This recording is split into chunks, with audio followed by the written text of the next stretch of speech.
Hello, adventurer. It's good to see you. You have made it to the morning grind. Welcome, welcome. It's the live stream at the beginning of the Geekverse, where we talk about all types of topics in geekdom, gaming, and fantasy, with an emphasis on being constructive and creating the things that we want to exist in the world. It's all on the grind, Sizemore. Can't be too fine, can't be too coarse. That's exactly right. There are a lot of adventures to be had today. Dungeons to explore and monsters to slay, and who knows what a random encounter might send our way. That's why we have to prepare, so settle in now for the morning grind with your favorite beverage in hand. Tea? Or maybe something a little stronger. I've got a few bottles of the old Wynyard left. Whatever you want. Pull up a chair. Dude. If you're feeling fancy, how about a cappuccino? Or a frappuccino? Or how about an espresso? Just tea, thank you. Sounds good to me, Gandalf. Whatever you want. I'm just glad you're here. Everyone is welcome. You can just watch if you want. You don't have to worship anything you don't want to worship. Thank you, Mike. But be forewarned. Sometimes we get really strange characters around here. Wait, what's that you say? Why can't you come and be a part of the stream? My wife would disown me. Oh no, I bet she'll be fine with it. Come on in. Am I scared for my safety? No. What are we supposed to do? Everybody do the secret handshake.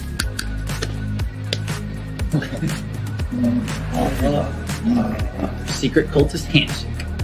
Oh, now do wizards who love each other.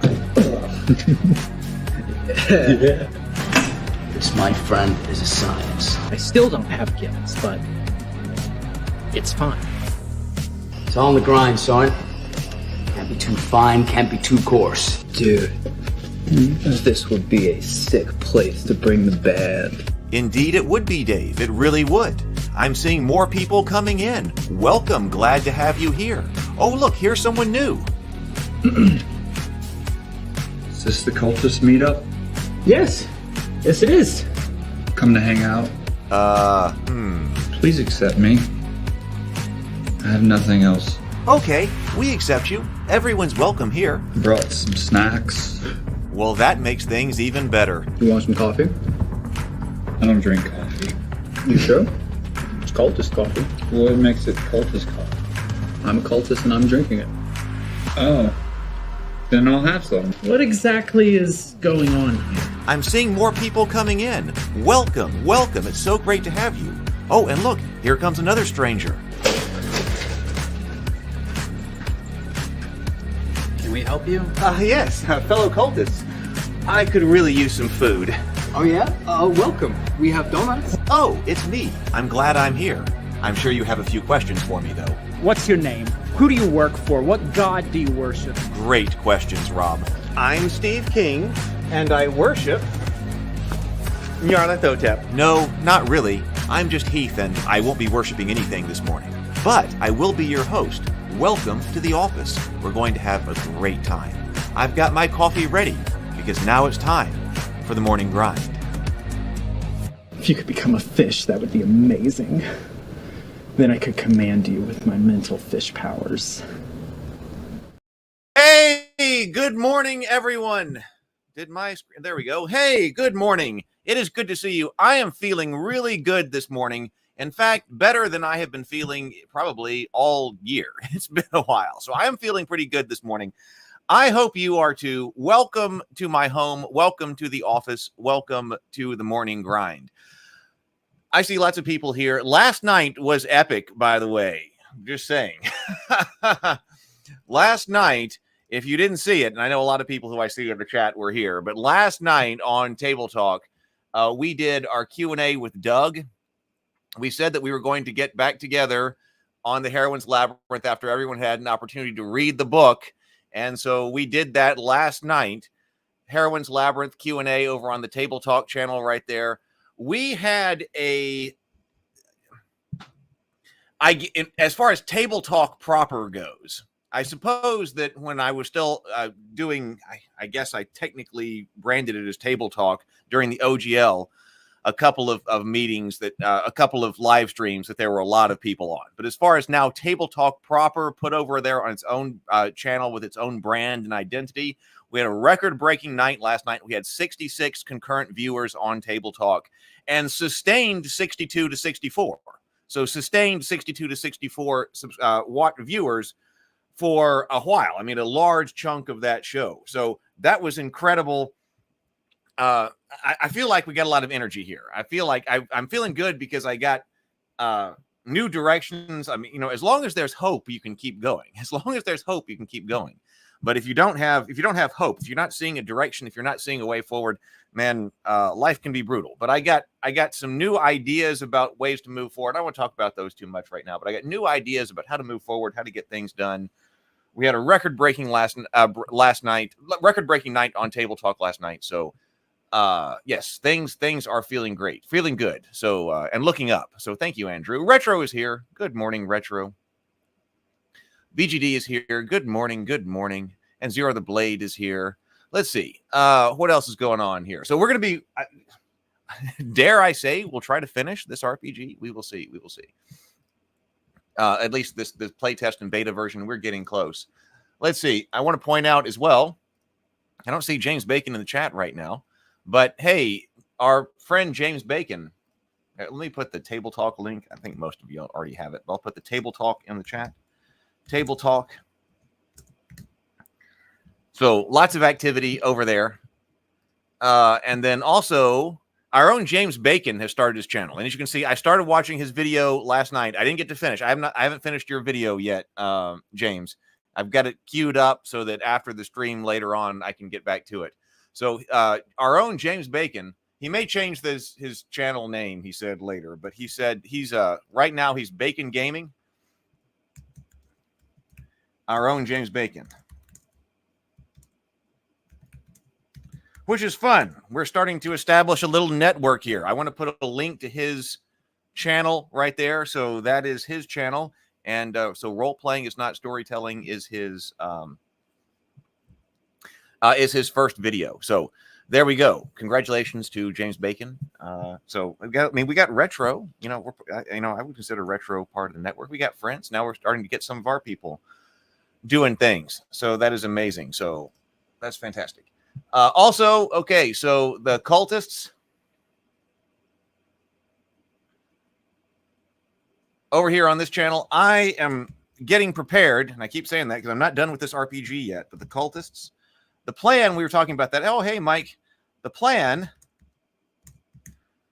once I have this RPG in a situation where I've got beta and playtest ready, where I can actually send it out to other people, like other YouTubers and streamers and things like that, and tell people what we're doing.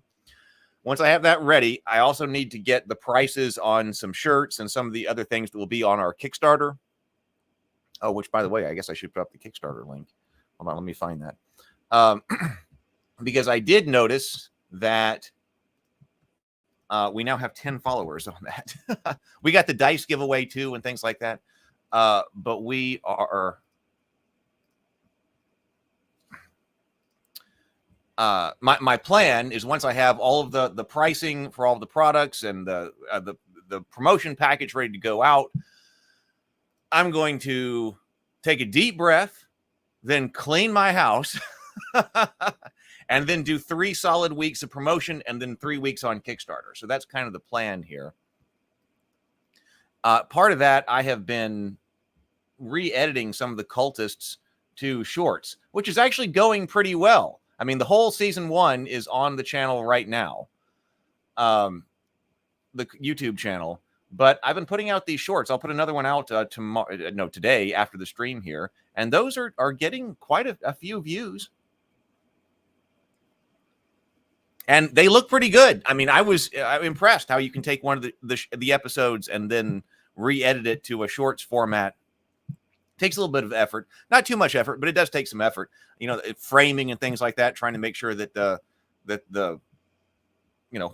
what's supposed to be in the frame is in the frame. So it takes a little bit of effort, but I think it's going to be worth it.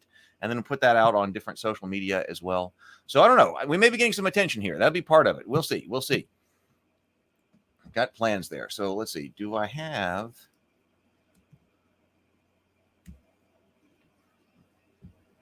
This should be the link. Yeah, there we go. Oh, we have 11 followers now. We've got 11 followers. We'll do the dice giveaway too and things like that. We got the $500 dice giveaway. But hey, if you have not signed up yet, hit notify me, Kickstarter launch notify me page. We got 11 followers right now. So I just put the link in the chat. All right. So is there anything else we need to say at the moment? I'll put the Ravenkeep Discord server link in here. I have been trying to be more active there. And like anytime I have something like, oh, I should text somebody, I'm trying to put it in the Ravenkeep Discord server now. And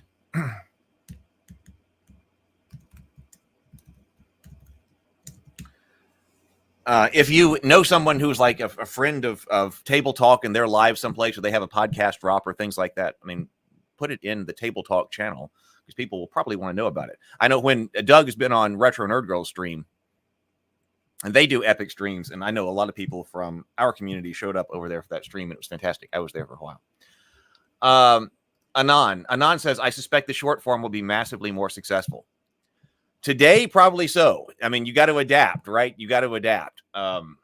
So it could be. So I think the potential is there. Like, I'm still trying to figure out how to create a new TikTok account, which makes me feel like ridiculously old. But like, it's got to be connected to, you know, with other things, I can create a new branded page. Like, I don't have a problem with creating different YouTube channels, but things like TikTok, I've got like a Table Talk TikTok. But now I want to create another. I got to talk to somebody about that. But also, probably I should talk to somebody and be like, all right, how do I take these things to TikTok or something and do? So we will see. We will see. Let's see. Oh, hey, Tomocrat. Hey. I thought I saw a message from BGD.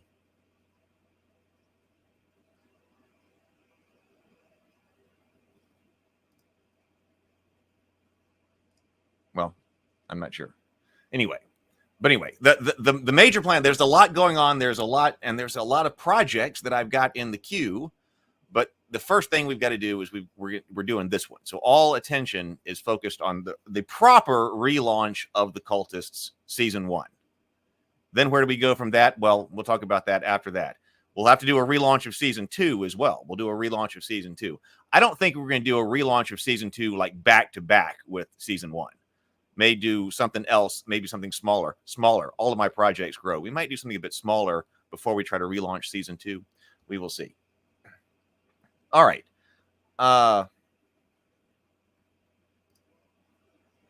Okay. Let me take that down because we are working on this RPG here.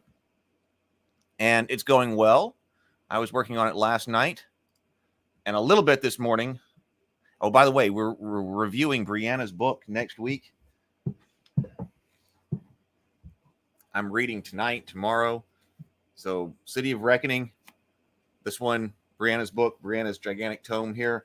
We're going to be talking about that. She has it on sale. I put the link in the Ravenkeep Discord server. She's got that book on sale for 99 cents for Kindle right now. She's doing a promotion with people, some fantasy author circle or something like that. So that's why we're reviewing it next week, because there's some kind of fantasy author novel promotion thing going on right now. And she's part of that. So 99 cents on Kindle if you want to get it and take a look at it. At least take a look at it before, maybe read the prologue or something before next Tuesday. Oh, and I guess there's something else because Cameron Pasha confirmed that he can be on Table Talk on Thursday. This is already Wednesday, so I got to get that up. Cameron Pasha will be back on Table Talk Thursday, tomorrow at 7:00 p.m. We're going to be talking about AI and Hollywood, AI's influence on Hollywood. We prepped a lot for this kind of discussion, and I think it's great to have it now. It's like we're now like a year plus into ChatGPT and all of this, and okay, what's actually happened and what's the reality of the situation. This will be a great conversation. So Table Talk tomorrow night, 7:00, Cameron Passion. All right. There's a lot going on. I like doing stuff. The reason I started Table Talk is when I was sitting here, I was just watching people on YouTube having conversations, and I was like, I want to have good conversations. So Table Talk began. Hey, Robert, good morning. Oh, there we go. BGD. This is what I was looking from BGD. BGD says, you've got a good plan, and it's already starting to build momentum. I do have a plan. I have a plan. I've been working a plan, but I was telling Brianna through text. I was like, I do everything in the wrong order. I make all this stuff. I've got all these things that can potentially happen, and I'm trying to unify a story with great products and put those things together. And for some reason, for years, I have been missing with one or the other. But I got a plan. If I can ever put these things together, then man, we're going to be going good. But I think we are building momentum. I think we are building that momentum. I feel it. I feel it. I'm feeling it. And in fact, I'm going to talk to Cameron about the plan soon. All right. So we have been going very well on this, and we are getting close to done with a lot of these sections here. Oh, good morning, John. Good morning. Good morning. Oh, thank you. Yeah, it should be a really good conversation. Always hustling. That's all I think about. That's all I think about is getting stuff, trying to get stuff done. Okay, so I know that what's in here, the examples are not done yet. But that could be the only thing. Of course, I'm going to do a major, edit pass through the entire thing again, even though it's probably looking pretty good. Like we've got the first section getting started. This is basically all done. The character sheet, like I said, that'll be one of the final things that's added with the layout. So I'm not worried about that. How to play, we are looking really good here. I think it's possible that this whole section needs an example. So I think the only thing that we need in this section is potentially adding an example. But like this is an example. This determine the scene requires an example of using a beat sheet. And the beat sheets aren't finished yet. I think we're going to talk about that today. So as soon as they're finished, I can go back in and I can create an example. I would love to be able to play this as part of the lead up to the Kickstarter or on the Kickstarter. Go back to Dinner and a Board Game and have some of the actors or actresses from the Cultist show reprise their roles using these rules to do some improv for the Cultist show. I think that would be a lot of fun. So that's kind of what I'm thinking here. But there's a lot to do when I turn my mind to trying to get the word out here. But yeah, so an example, I'll go back and put that in. But we're looking good here. This is all about the spell casting here. Adjudicating actions on this side. We talked a lot about this, and I think all of this is done now. Of course, I always put in page YYY to when I need a page reference. That'll just stay like that until layout, of course. So I'm not worried about that, as I'm just writing here in Scrivener.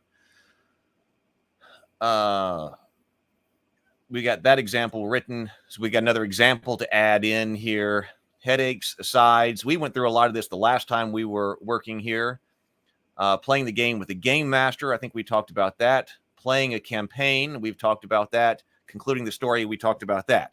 So that's a lot right there. That's like basically all of the rules. Now we're talking about basically the creating a character. So this is all the creating a character, how to play and the actual rules of the game. I mean, that's a lot.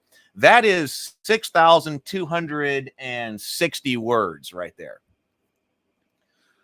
Then we headed into creating a character, and we were looking at that last time. And we made some calls about the structure of how the troubles and the sway skills would be written. And I went through the other day and I went through all of that and I fixed that. So I think we had talked about all these narrative roles, which are kind of like character classes. They're not character classes, but that would be the closest analogy if you were just coming in here and watching this now, about what they are. And we decided on this format. So, for instance, this is the conflicted. Roll a trouble check to resist the temptations of the mundane world. Roll a trouble check to place the cult above your own needs. Roll a trouble check to prioritize the cult over your mundane interests or friends. Or roll a trouble check to effectively communicate with cultists who do not share your mundane interests. And, of course, there's a blank, too. So that structure...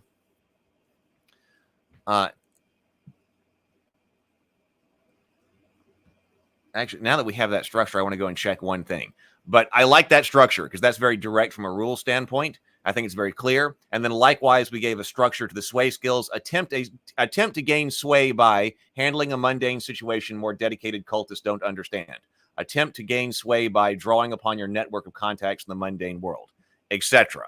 So we made that call at the end of the last Cultist live stream, and I fixed all of that up. So I believe all of these narrative roles are now ready, except for having the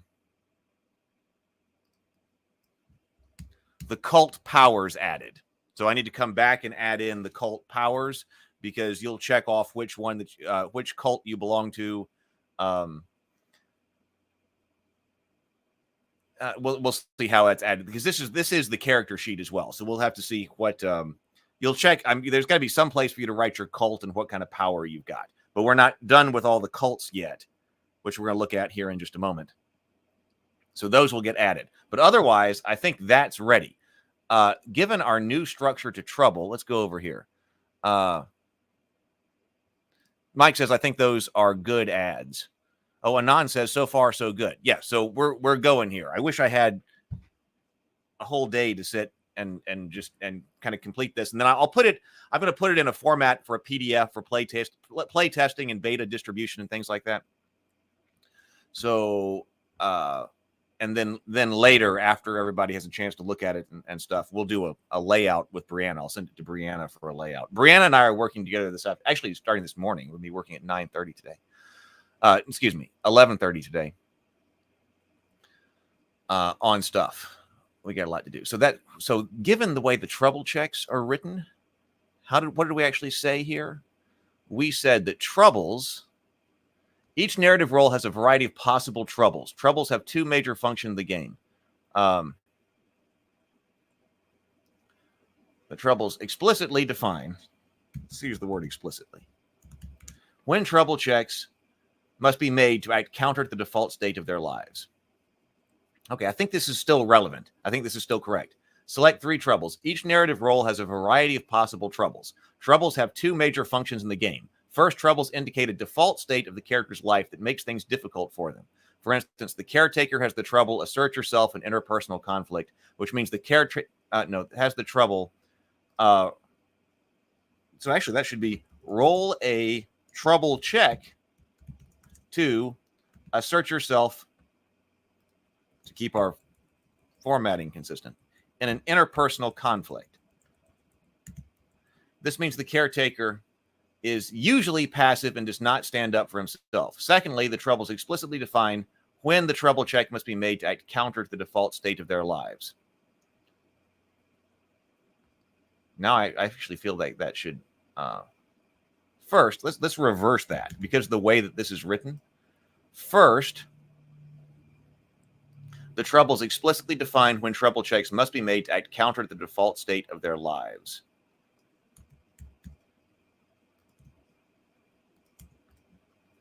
For instance, the caretaker has the trouble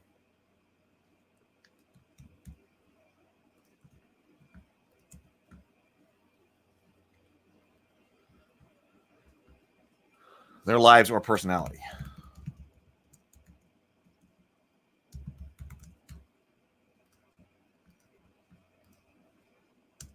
Second, the troubles indicate a default state for the character's life that makes things difficult for them. In this example, in the example of the caretaker,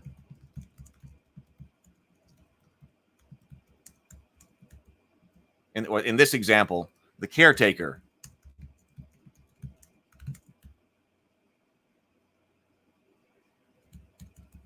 is usually passive and does not stand up for himself.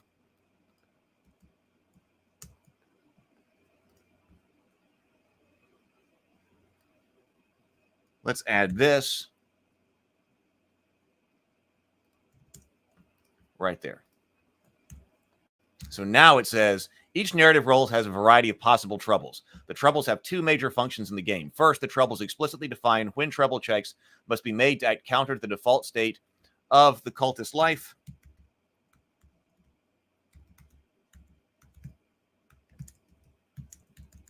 Or personality. For instance, the caretaker has the trouble, roll a trouble check to assert yourself in an interpersonal conflict, When narratively appropriate, the character may make a trouble check to try to overcome their trouble. Second, the troubles indicate a default state of the character's life that make things difficult for them. In this example, the caretaker is usually passive and does not stand up for himself. Characters who pass a trouble check during the game may have a better outcome for their character at the story's conclusion. All right, that's looking good. All right. Now, that means basically we got 3 sections left, and they are already underway. So the section 1 to work on is the cults. So you choose a cult and which power you have. And we had started working on this before, but I don't like all of the powers. We got to look at all of these powers here. Oh, I got a section about the Yellow King that needs to be written and whether or not you can play a non-cultist. So there's that. We do want to do pre-generated characters based on all of the main cast of the Cultist show.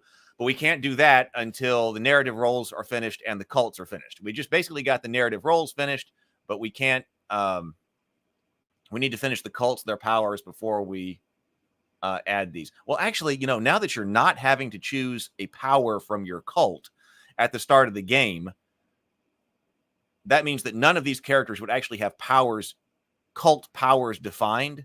So this could actually be done before the cults are finalized if we wanted to. And then the beat sheets.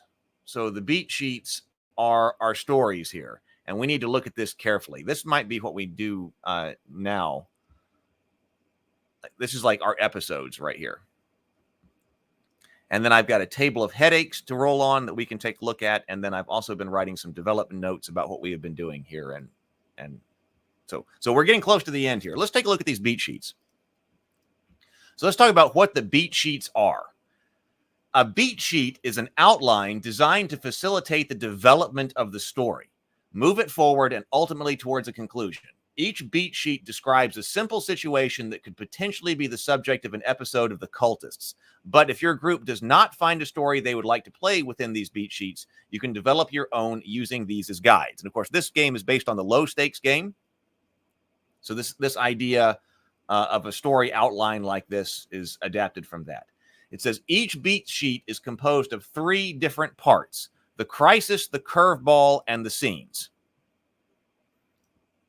Well, see, that would be like playing mom or dad. And we talked about that, like dad being a reformed cultist, or with mom, or is mom better left to be a villain, or things like that. We talked about that. So each beat sheet is composed of 3 different parts: the crisis, the curveball, and the scenes. The crisis. The crisis describes the specific situation that the cultists find themselves in. Why do I need that? The specific situation the cultists find themselves in and kicks off the game's hilarity. Roll a 6-sided die, D6, to determine the crisis scenario, or the crisis, from the provided table. Even if the same beat sheet is used multiple times, the variety of crises listed on each beat sheet ensures that each game can start in a different way. So it can each start in a different way. Let's say allows each game to start in a different way. Okay, so the curveball is an added complication to the game's initial scene. Curveballs are optional, but they enrich the game by helping to ensure that even games that begin with the same crisis still play out differently. Roll a 6-sided die to determine the curveball. And this is what's important here, is to make sure that the curveball, as written, can go with each crisis. Because I noticed that curveballs that we got here often are like different crises. And that won't work, because we want to be able to mix and match crises and curveballs. Pick a crisis, and then any curveball should be able to complicate that situation. Scenes. The scenes outline the specific events and interactions that will drive the narrative. Roll 2 6-sided dice, 2d6, and add the results together to determine the scene to be played next. The scene table is organized so that scenes are more likely to be at the start of the scenes that are more likely to be at the start of the story are in the middle of the distribution. For instance, the 6, 7, and 8 with scenes that are more likely to be near the end of the story at the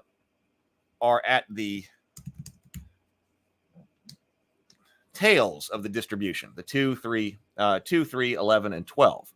However, because the next scene is rolled on the table, there is the possibility that scenes will come in a potentially non-standard order. And this is like the index card method that we were talking about, like with Roz Morris on Table Talk. Much like shuffling scenes written on index cards when trying to write a story, looking at different scenes in different orders can spark the player's creativity. So we got a distribution here, but who knows? You might be shuffling up these scenes, then end up with a curveball. Well, curveball, that's one of the things in here. Not a scene that seems to be in a different order. Like, oh, but what if this thing that would typically happen at the end happens here toward the beginning? You know, we can find out. We didn't breathe and sip this morning. Is there only one curveball, which is listed as optional? If so, is there any reason there cannot be more than one curveball used on the beat sheet? There is. So there is. So we got there's going to be 6 crises on the beat sheet and 6 curveballs. So every curveball needs to go with every crisis. We didn't breathe and sip. Let's breathe and sip. So I've got an energy drink this morning, which is uncharacteristic, but it's too hot here for coffee. So we're going Monster Energy Sunrise. So let's take it. Let's breathe and sip before we get into this. Let's take 2 deep breaths. This is the mental health portion of the show. Let's breathe deeply. In through the nose, deep breaths, and out through the mouth. Here we go. Let's breathe.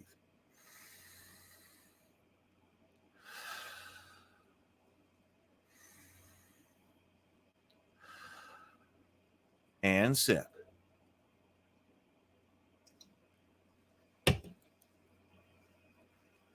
All right, there we go. So, much like shuffling the scenes written on index cards when trying to write a story, looking at different scenes in different orders can spark the player's creativity. Each beat sheet can be played multiple times with different characters, different curveballs, and different scenes in different orders. This will create a new and fresh storyline for each game. It kind of is, yes. Yeah, I guess it is. It's kind of a modification of that. Roll 1d6 on the crisis table and then 1d6 on the curveball table. So I was working on stolen item first, even though it's down here at the bottom, because then I realized, I should probably put these in alphabetical order. So stolen item. So I think this one was in pretty good shape, but let's take a look at it and to use it as an example. So one potential beat sheet you could play is stolen ritual item. A crucial magical item has been stolen, throwing the cult's plans into disarray. So that's the overall thing that's happening in this. Now, what is the crisis? Roll 1d6. The cultists wake up after a late night to find their sacred item missing from its usual place, causing immediate chaos and finger pointing. Or 2. During the final moments of preparation for an important ritual, the cultists realize the key item is missing, prompting a frantic search. 3. After a bizarre and unexpected visitor finally departs, the cultists notice the item is gone. The cultists must start a covert search for the item and their guest. 4. One of the cultists has been sleepwalking in the middle of the night. After the others find him and wake him up in a strange place, it's discovered the item is missing, causing them to have to piece together the sleepwalker's nocturnal activities. 5. A magic item is missing and a cryptic note is found in its place. The cultists have to decipher its meaning, leading to wild speculation about the thief. After hosting a wild party, the cultists realize the item is missing, leading to a series of flashbacks piecing together the previous night's events. Okay. Now, can the curveball go with each crisis? Curveball. An unexpected storm causes a blackout, plunging the cultists into darkness, and someone is afraid of the dark.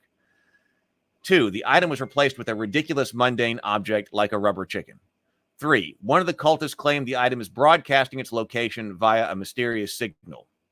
4. The rival cult claims they have it, but their communication is garbled and confusing. 5. The item was insured, and the insurance investigator, isn't that adjuster? Isn't the insurance adjuster? Arrives to assess the situation. Or 6, the cultists are convinced the item is cursed and is causing. Oh, I guess that's where I got to. Is convinced the item is cursed, and its absence is causing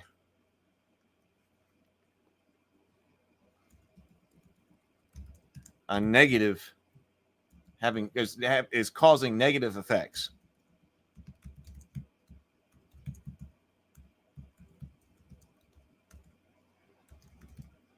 on the group, which start out minor.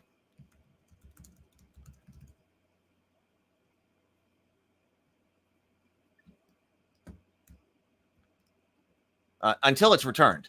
Until it is returned to its place.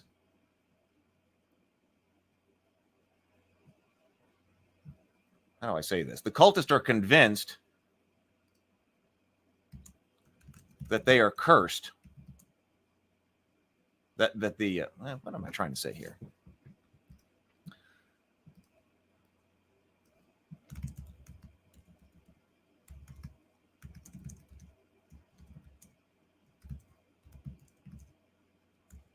Items curse them. Yeah, okay, so that's probably enough right there. Until it's returned, until the item is returned,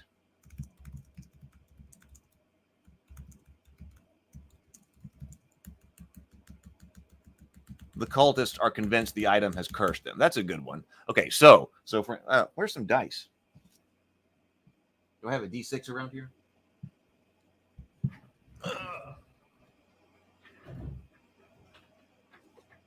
All right.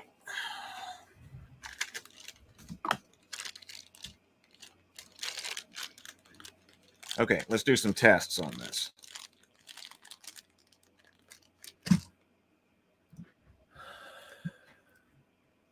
I think you could easily add an additional D6 curveball table spitball that introduces a second, more subtle twist or B plot line a la Star Trek TNG and gives you 216 possible combinations.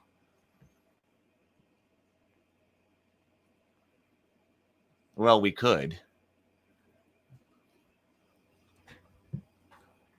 Is that putting too much expectation on improv players?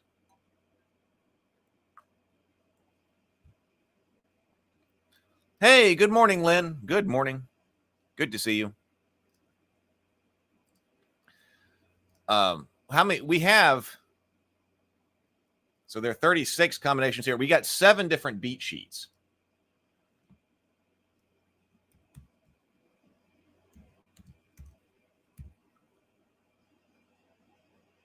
We got 7, so it'll be 252 different combinations. Hey, good morning, Innerlight. You're right.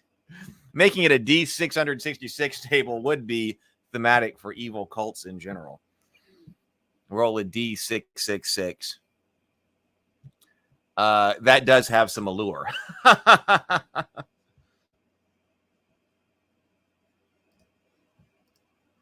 mean, you kind of are. Then you're rolling 2D6 down here. So, for instance, the crisis in this situation would be roll a die. We got 4. One of the cultists has been sleepwalking in the middle of the night. After the others find him awake in a strange place, it's discovered the item is missing, causing them to have to piece together the sleepwalker's nocturnal activities. And the curveball would be a 6. Until the item is returned to its rightful place, the cultists are convinced the item has cursed them. That works. That works. Okay, that works. Let's try again. If I'm 6 on the crisis, after hosting a wild party, the cultists realize the item is missing, leading to a series of flashbacks piecing together the previous night's events. And I rolled 6 again. 2, the item was replaced with a ridiculous mundane object like a rubber chicken. You could also go with, we think the item cursed us. So that works. 3, after a bizarre and unexpected visitor finally departs, the cultists notice the item is gone. The cultists must start a covert search for the item and their guest. I rolled another 6 on this die. Okay, lots of 6s. 3, one of the cultists claimed the item is broadcasting its location via a mysterious signal. All right, that works. That works. Well, right. And that should be, and headaches, basically additional curveballs. The headaches will be introduced anytime a character fails a check. You have to introduce some other problem into the story. And of course, they can be added at any time. Yes, and you're right. Out of the order scenes could be done as flashbacks as well. You could totally play them like that. So, okay, this table, this beat sheet seems to be doing what I want it to do. Let's see about our scenes. All right, let's take a look at the scenes. Does this make sense? So we're going to roll 2 dice and add them together. So the most common ways to start should be at the center of our distribution. So 6, 7, and 8. 6, a member of the cult confesses to accidentally misplacing the item, but now it's not there either. 7, the cultist actually misplacing the item. Or that should actually be like leaving the item somewhere. But now it's not there either. 7, the cultists perform a ritual to track the item's location. Or 8, the item is discovered to have been taken by a non-cult member who thinks it's a valuable antique. Okay, so those would be pretty common ways for this to begin. So how do we end? Like a 2, 3, 11, and 12. The cultists confront a rival cult suspected of stealing the item. A strange figure offers to sell the item back for a hefty price. The cultists must complete a task for a third party in exchange for the item's return. The cultists discover a hidden must complete a task or undergo it. What am I say? Or undergo an ordeal for a third party in exchange for the item's return. The cultists discover a hidden message with a note left by a thief, leading to a final confrontation. With things in the middle being like the cultist search leads them into a rival cult's territory, resulting in a tense standoff that could escalate into conflict. Why don't we just say into a tense standoff? 10, the item reappears mysteriously, but some cultists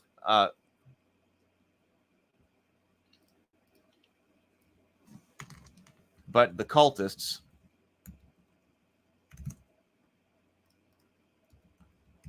find it has been imbued with strange powers.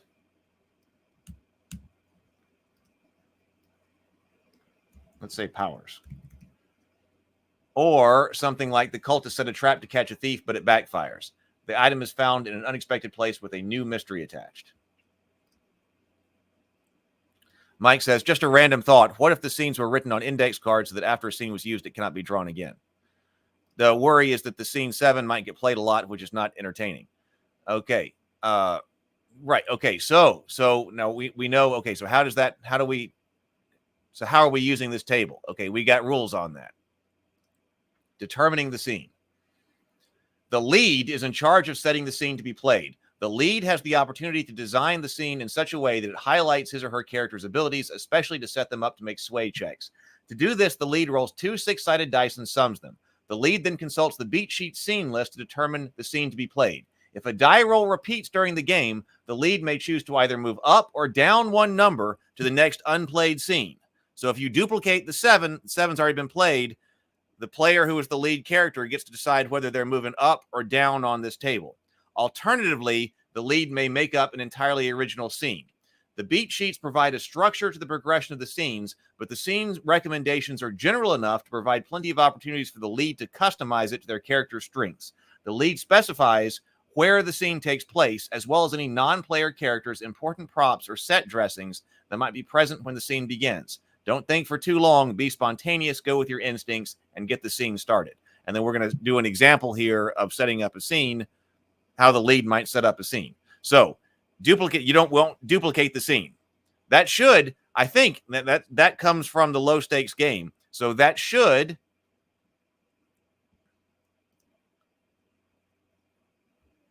push you. You're kind of expecting the middle of the distribution to be rolled again, but that since you can't repeat, you're going to be pushing yourself into the lower tails.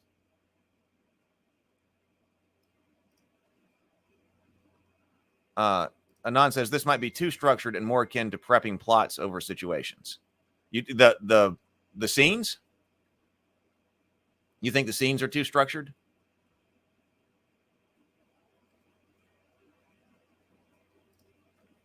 Yeah, you reroll. Oh, but actually it gives power to the way that Craig did it when he did low stakes. Oh, I just got a note that says the Starliner crewed flight. This is from Wild Barley. Wild Barley says that the Starliner crewed flight launch in 7 minutes. All systems go. Oh, so we're having a launch right now in just a few minutes.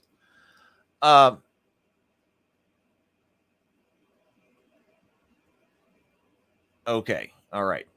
I mean, you don't have to use these, but I'm trying to come up with a way to not have, hey, because this is the improv style. It's like, okay, hey, do whatever you want, just make it completely up. Well, how do you drive this? This is some type of suggestion about this. So, for instance, we might say that the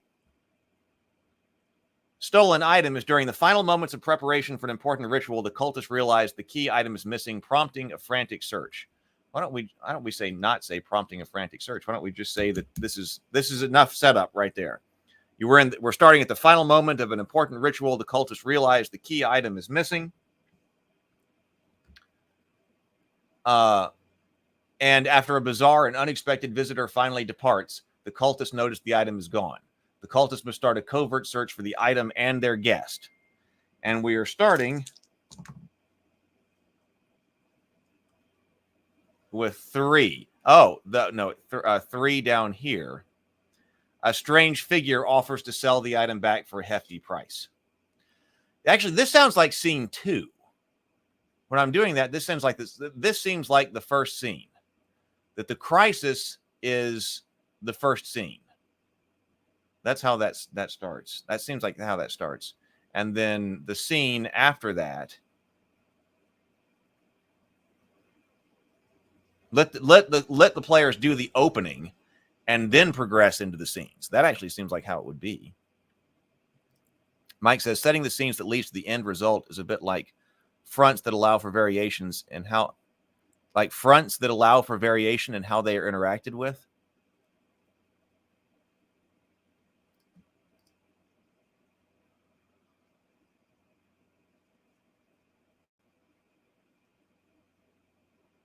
I like the idea of actually the way this is written, the crisis being the opening scene.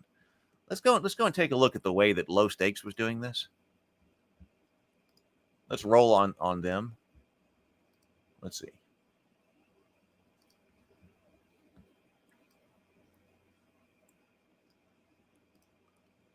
Oh, front. Okay, I wasn't sure what that meant. Fronts from the Powered by the Apocalypse games.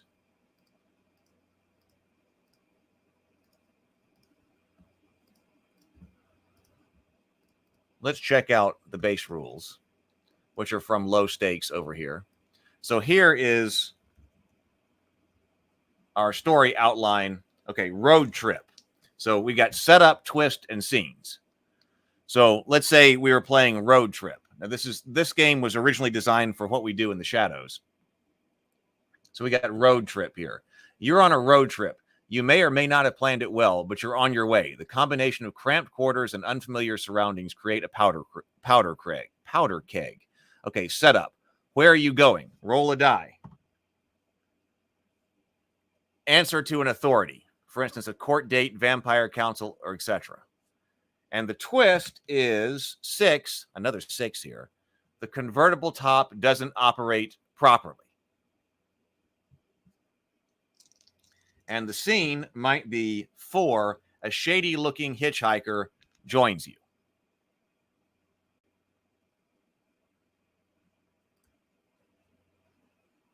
Anon says, I mean, scene order is more prepping plots than situation. And if the order doesn't make sense, you can run it as a flashback. You're right. Yeah.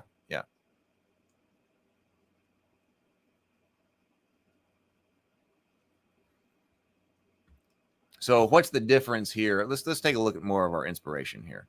So a new roommate. This could be one from What We Do in the Shadows, or Low Stakes inspired by What We Do in the Shadows. New roommate. You've had to take in a new roommate to help cover the bills. They just don't understand how to do things in the house and are constantly trying to make things work their way. Setup. Who's the new roommate? 4, a mystic. Twist. Another 6. You think they might be hunting one of you. Let's roll for a non-6. 1. They have tons of bad habits. So you've got a new roommate who's a mystic. They have tons of bad habits. And we're starting with 6, trying to get their share of the rent from them.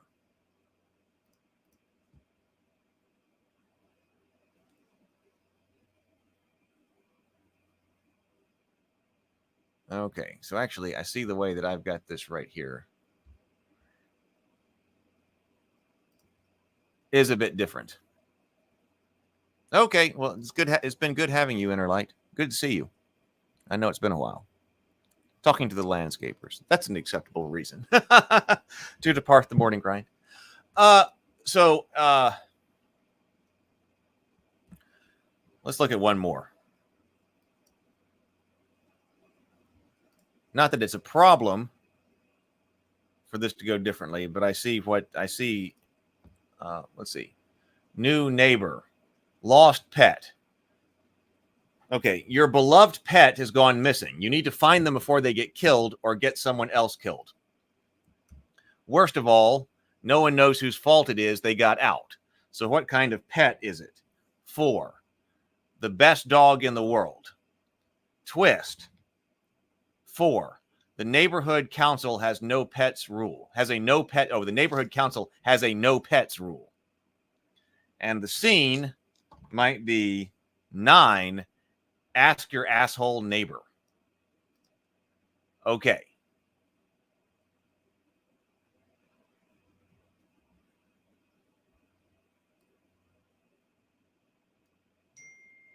So what do we, okay, so that actually makes it seem like, according to the way that let me take this down. I'll go back to ours. Everything requires thought. Everything requires thought. Okay, so in this right here, stolen ritual item, instead of the crisis, that sounds like, It sounds like this should be, what is the magic? According to that structure, a crucial magic item has been stolen, throwing the cult's plans into disarray. What is the magic item?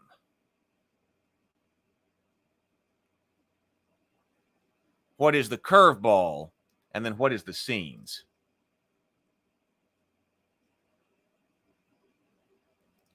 The new roommates and the lost pets beat sheet are more open and away while still framing the game. Yeah, I feel like now that I've read that and actually rolled on this, I feel like the crisis here is more like an opening scene. So this would be like rolling. Okay, the crucial magic item has been stolen, throwing the cult's plans into disarray. According to this, it would be what? According to the other structure, what is the magic item?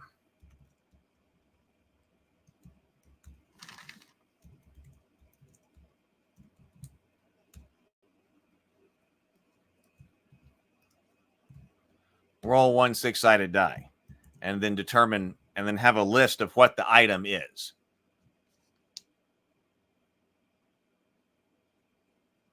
Then could you still have the curveball?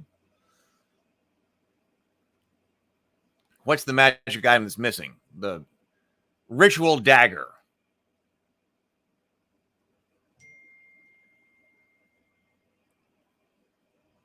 But on the other hand, I feel like that's kind of like the MacGuffin. What is going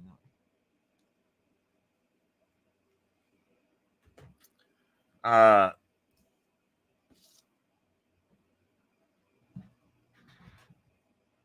What do you think about that?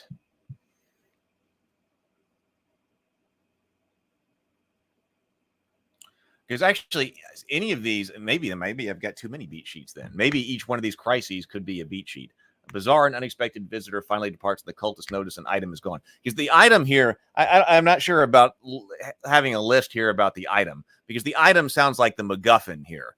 Like, does it really matter in any of these? Potentially, in a serious way. Does it matter if the item is a ritual dagger or an important pendant or something like that? I don't think that it really does, because the idea is that something is gone, it's important, and you got to get it back. Hey, James Bacon. We talked about you earlier in the stream. You weren't here yet. He's here now. We brought up your channel and gave out the link. So James is here now. So James, I was saying that I haven't finished watching your video yet, but I got it queued up. I watched about 3 minutes of it last night. Mike says, I'm not sure that the item part is important as the other parts. Seems an unnecessary extra step. Yeah, I wouldn't do it as an extra step. Like, it's almost a removal of the crisis. So everybody click on, if you're here now, click on Bacon Gaming and like go subscribe to his channel. He just posted his first video last night. Our very own James Bacon.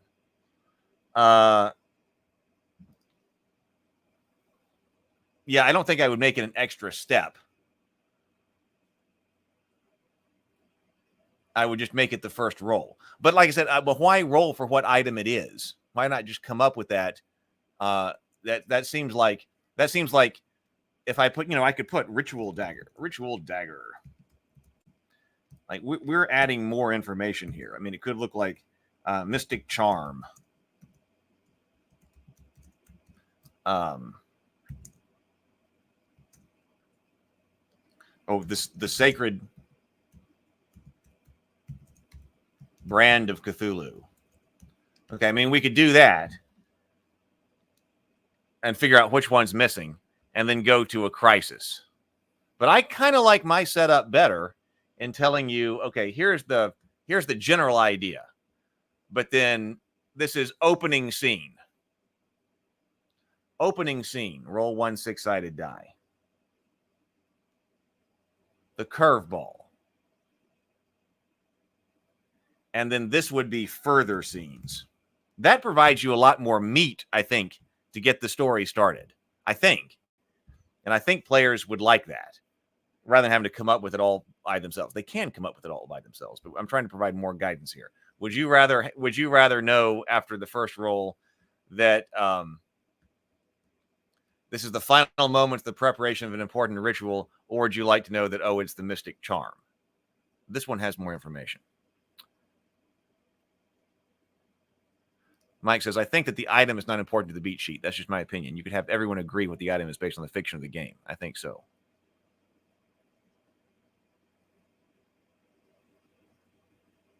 Oh, you got 2 more going up tonight. Wow. Yeah, he's in production.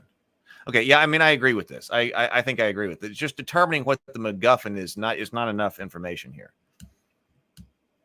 So I think we should say that the crisis is basically the opening scene. We've got an opening scene, we've got a curveball, and then further scenes down here. Because I think that, like, these middle things here, the cultist set a trap to catch, a member of the cult confesses to accidentally leaving the item somewhere, but now it's not there either. 7, the cultists perform a ritual to track the item's location. The item is discovered to have been taken by a non-cult member who thinks it's a valuable antique. Those could all be second scenes. I think so.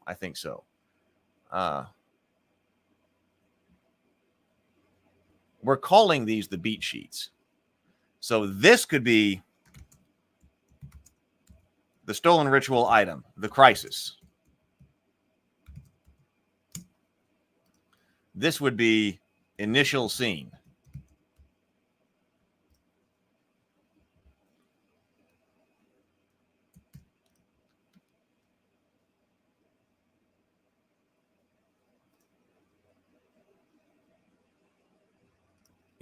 Yeah. So it seems like so according to our line of thinking, and I like that we're revising and changing the low stakes and really making it our own.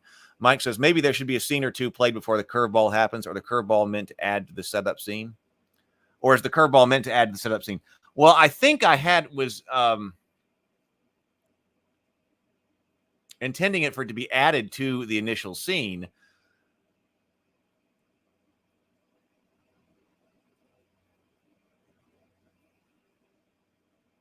But what if the curveball is something that can be added at any time?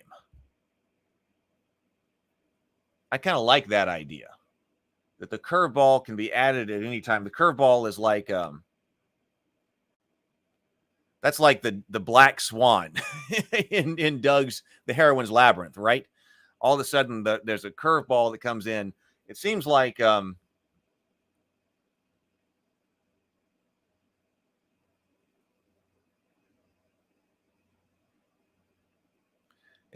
should be like a curveball scene, because I feel like that's adding too much. So if we said the crisis here is this, so I guess it's good that we're getting the format here going before we move on to a whole bunch of other ones. That's probably going to be what we do today. So the crisis is a crucial magic item has been stolen, throwing the cult's plan into disarray. The initial scene might be the magic item is missing and a cryptic note. So in this case, it would be the magic item is missing and a cryptic note is found in its place. The cultists have to decipher its meaning, leading to wild speculation about the thief. Okay. Then, if that's your initial scene, do you really have to add that they're cursed? That could be added later. Or that a rival cult claims they had it. That sounds like something you would discover in another scene. Yeah, I'm agreeing here. So I think there's a lot more information here than there is over here. Let's go back and look at this low stakes one more time.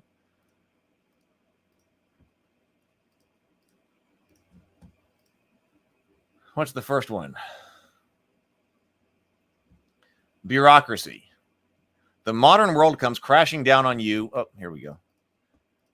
Bureaucracy. The modern world comes crashing down on you as some form of bureaucracy invades your life. A neighborhood or government official or department requires you to jump through their hoops. What's screwing up your life? The neighborhood council demands your involvement. The twist is you don't have all of the paperwork handy. And the initial scene would be an agent shows up at your home. So this does definitely sound like this role and this role are setting up the initial scene. Oh, good morning. There's Wild Barley. I was just telling everybody you texted me about the launch. So I hope that went well. Has that already happened? Did that go well? Did they actually launch?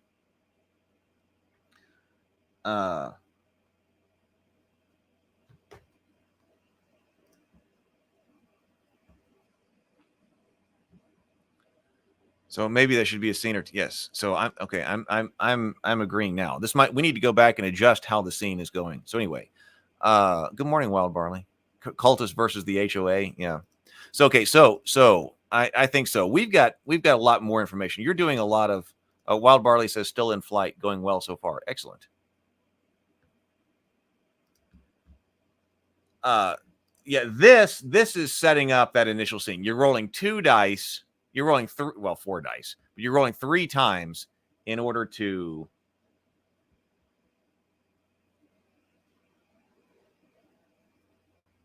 set up this initial scene. So as another example, hosting a party. What kind of party is it? So if we're saying hosting a party, you're hosting a party. You spent weeks planning it. You spent days prepping at your house. You invited all the right people. Here's to hoping it goes off without a hitch. What type of party is it? Roll a die. Halloween, another 6. Birthday party. That seems like something they would just decide. We're saying, hey, just let the players at the party, at the table make that call. And the twist is there's a competing party next door. And your scene would be the party gets out of control.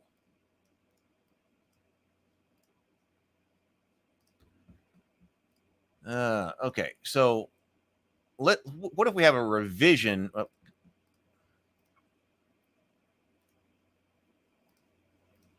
What if we have a revision to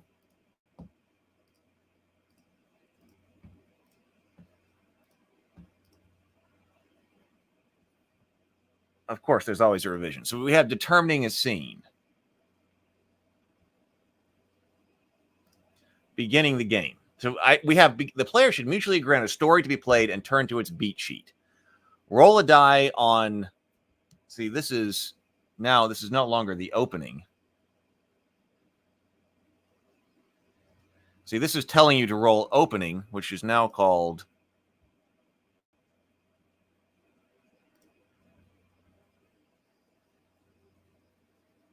Well, it could be the opening, but initial scene. We could call it the opening. I kind of like the opening instead of initial scene. The opening. Roll on the opening.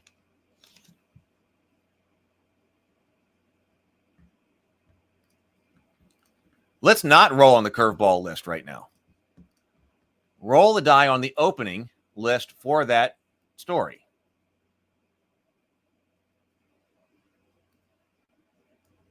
Don't need to say that. I think we actually need, man, I think we need some more information here because, okay,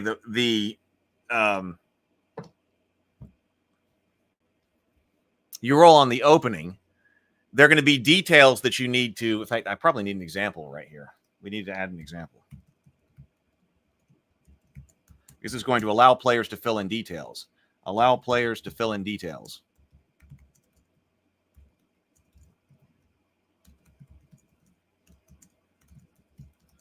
And let's not roll on the curveball. Let's say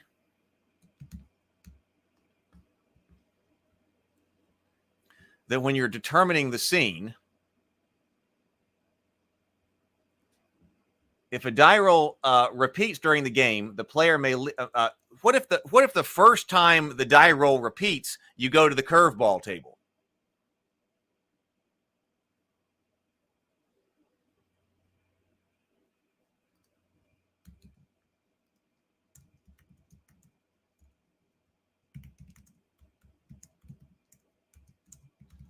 When a die roll repeats,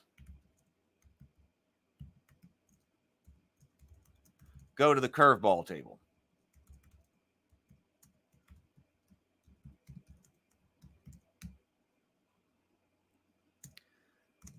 Roll or allow the lead to choose a scene.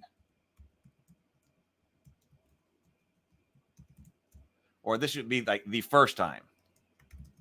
The first time a die roll repeats, go to the curveball table. So you're introducing some kind of curveball in there. Does that make sense? So if we do that, does that make sense down here?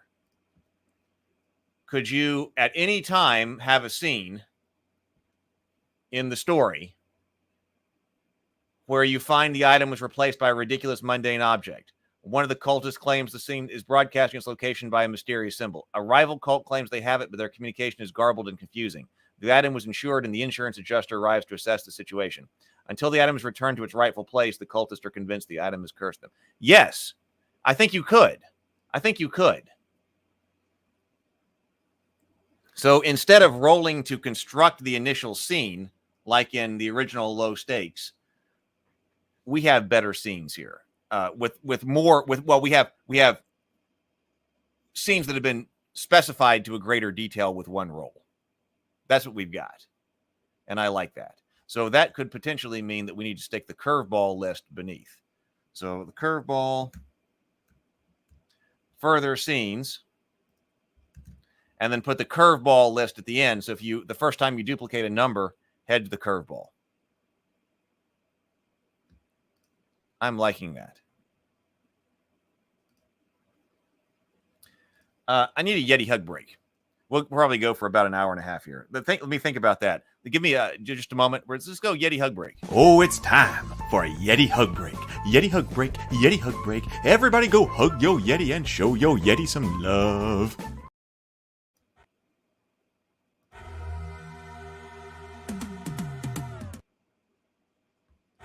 Well, it's not letting me put in a break.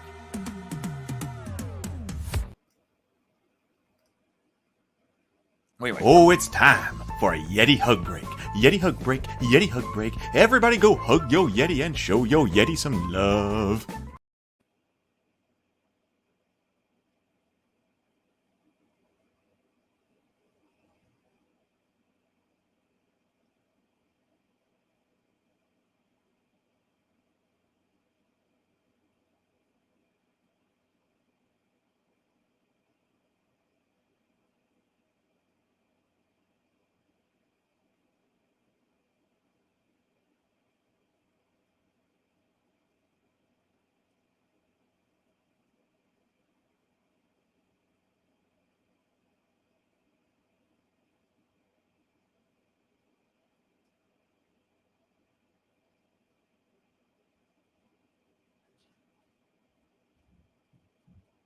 All right, I'm back.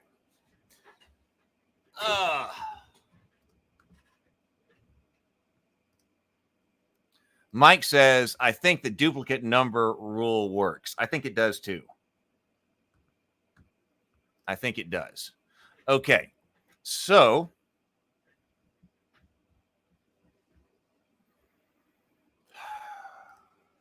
you're never as close. This is why you're never as close to done as you think you are.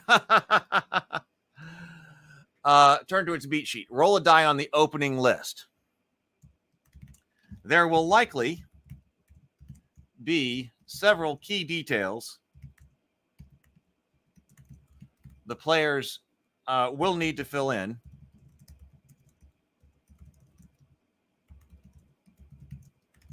The players, they should mutually agree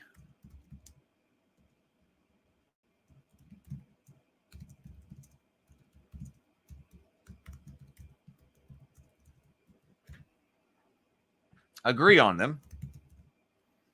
Now, in this case, the lead has sway. In the opening scene, see, in later scenes, you allow the lead to have greater control over this because they don't have sway. So they're trying to capture sway. But in this case, in the beginning of the game, the character who's the lead also has sway. So so it probably should be mutually agreed on. Should mutually agree on need to fill in the initial scene, which the player should mutually agree on.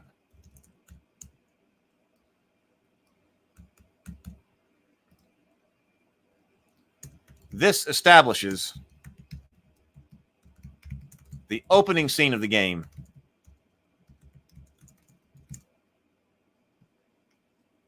This, so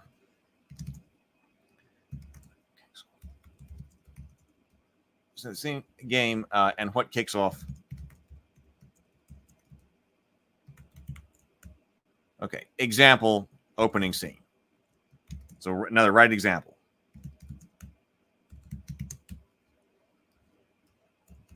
This establishes the opening scene of the game and what kicks off the story. Okay, so then later, so we need to say explicitly, after the initial scene,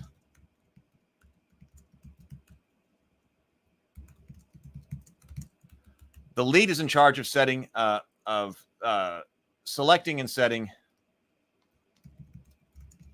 the scene to be played. The lead has the opportunity to design the scene in such a way that it highlights his or her character's abilities, especially to set them up to make sway checks. To do this, the lead rolls 2 6-sided dice and sums them.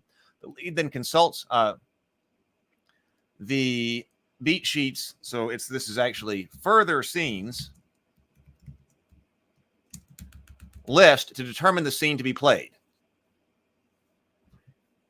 If a die roll repeats during the game, okay, the first time a die roll repeats during the game, the lead may choose a scene from the curveball table. Roll a d6 on the curveball. So I say may. Does he have to? The lead rolls. Yeah, let's not say may. He rolls a d6 on the curveball table. Lowers a d6 on the curveball table to introduce a new and unexpected complication in the game. If a roll on the further scenes, I like this because it seems to give some breathing room to the initial scene. I felt like as we were rolling, we're packing a whole lot of information and stuff into the initial scene with the curveball and all of that, with the crisis and the curveball, we were putting too much in those. They seemed like they needed to be able to breathe and give the player some time to actually play out each one of those and have them influential on the game.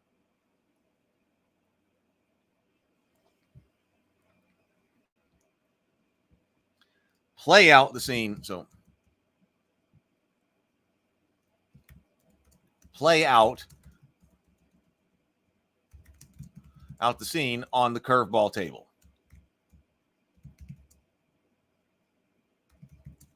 Alternatively,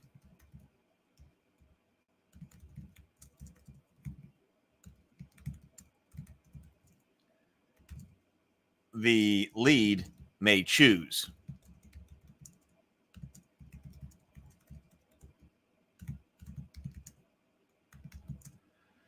If a roll on the further scenes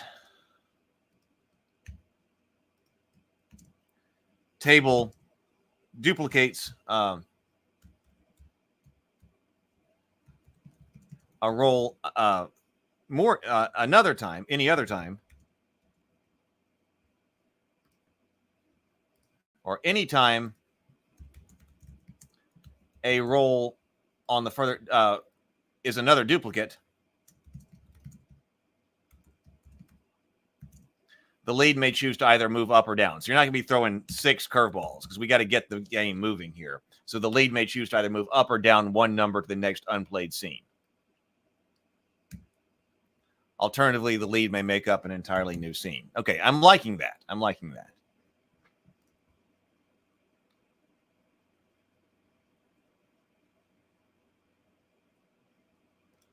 Oh, you already got the first comment. Baking Game says, not so much a line of production as a now unquenchable drive to get my ideas out into the world. Oh, that's awesome. I'm literally just sitting here talking to Camtasia in my living room.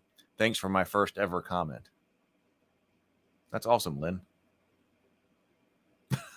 You can frame. Okay. All right. I like that. All right. So now let's look at that. Look at the stolen item here with that. So now this would be the opening, the crisis. A crucial magic item has been stolen, throwing the cult's planets into disarray. This is the initial scene. Further scenes go to here and the curveball. So does each one of these curveballs actually look like a scene then? An unexpected storm causes a blackout, plunging the cultists into darkness, and someone's afraid of the dark. The item was replaced by a ridiculous, mundane object. One of the cultists claimed the item is broadcasting its location via a mysterious signal. A rival cult claims they have it, but their communication is garbled and confusing. The item was insured, and the insurance adjuster arrives to assess the situation. Until the item is returned to its rightful place, the cultists are convinced the item has cursed them. I think so. Okay, I think that works.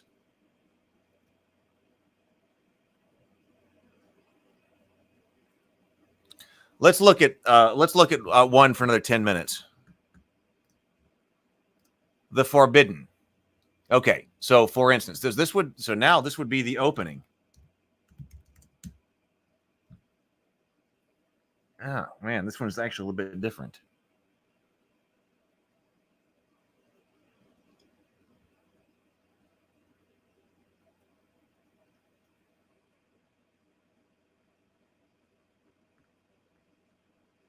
So one of the cultists is involved in a forbidden relationship or activity. Why don't we just say activity that jeopardizes the group's secrecy and plans? Or do you want to just jeopardizes the group? So this is more like, what is the relationship?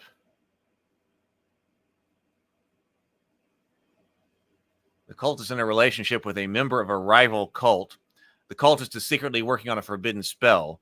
The cultist is collaborating with an enemy of the cult. The cultist is using cult resources for personal gain. The cultist has been secretly communicating with non-cult member about their activities. A cultist is stolen a forbidden book from the cultist, let's just say from the library. Because that could be like from the from the public library. And oh my God, that forbidden book could be anything.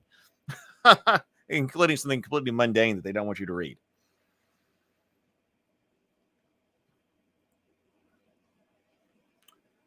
Hmm.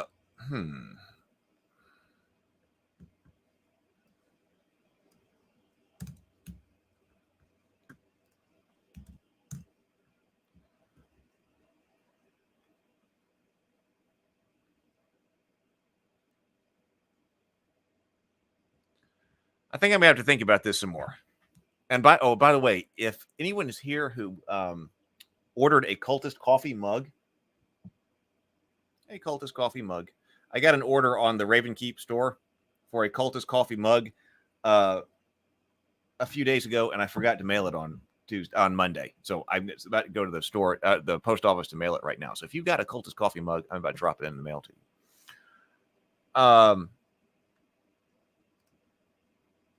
All right. Well, I think we actually did a bunch of work here and came up with some new ideas, but now I need to go back and look at all these beat sheets. Okay. So the cults still have to be finished. The beat sheet. Well, let's go and look at our last minutes. Let's take a look at this cult because I was working on Azathoth. So let's see about this. So Bacon says, I like the choices for the openings. It's also a list that easily added or changed, allowing for creativity. It's a lot of fun going to come up with creating your own openings. A lot of fun is going to come from creating your own openings. Yeah. Do you like the choices of the openings on the one about the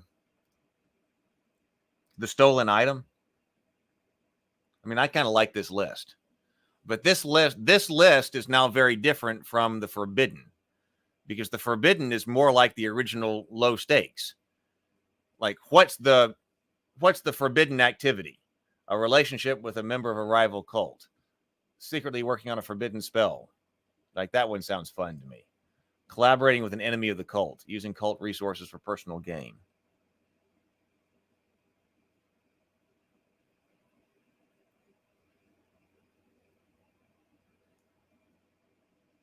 This one is more like classic low stakes.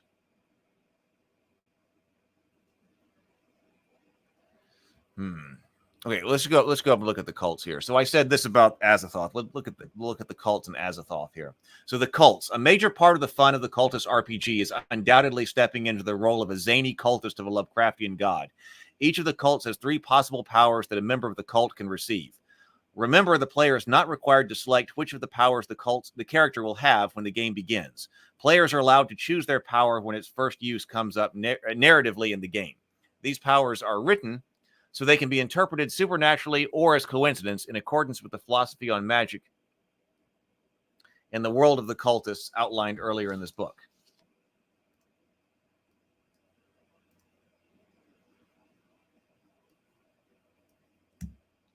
What is actually making these powers work? Make the right choice for your table. So the cult of Azathoth. Azathoth is the creator god of the universe. Known as the blind idiot god, he wallows to the music of ethereal flutes at the center of creation. His mindless and chaotic nature may mean he's oblivious even to the existence of the universe he created. He is served by a retinue of lesser cosmic beings that dance with him for all eternity. His cult is made up of witches and warlocks who sign their name in his black book. Powers. Choose one. Sudden appearance. Enter or exit a scene at will at a location of your choice. Craft magical item. Brew a potion or craft a magical charm that appears to have supernatural effects. Hexes and curses. Cast hexes or curses that cause minor inconveniences, bad luck, or other effects. That's the way I'm thinking the cults go. And I think that's a pretty good one. I mean, that captures what Acantha can do and what Shay says she can do and what you see on screen. So I think that works. I don't think they really use their sudden appearance in season 2. And that also works because that changes. They use other things. They're crafting items and hexing and cursing.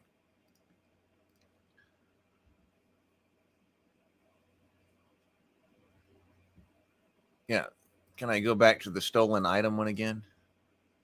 Yeah, like the stolen item one. It's not rolling for what the item is. It's something like the opening is after a bizarre and unexpected visitor finally departs. The cultists notice the item is gone. The cultists must start a covert search for the item and their guest. Or during the final moments of preparation for an important ritual, the cultists realize the key item is missing. This table's role is very different than this table's role, where it's the cultist is collaborating with an enemy of the cult. I think these need to be rewritten. So the opening scene is something where it is discovered that someone's working on a forbidden spell. There's some opening scene where someone is discovered to be collaborating with an enemy of the cult. So maybe it's just a rewriting these so that you're not just specifying what the thing is, but you're giving some suggestion about it's a scene.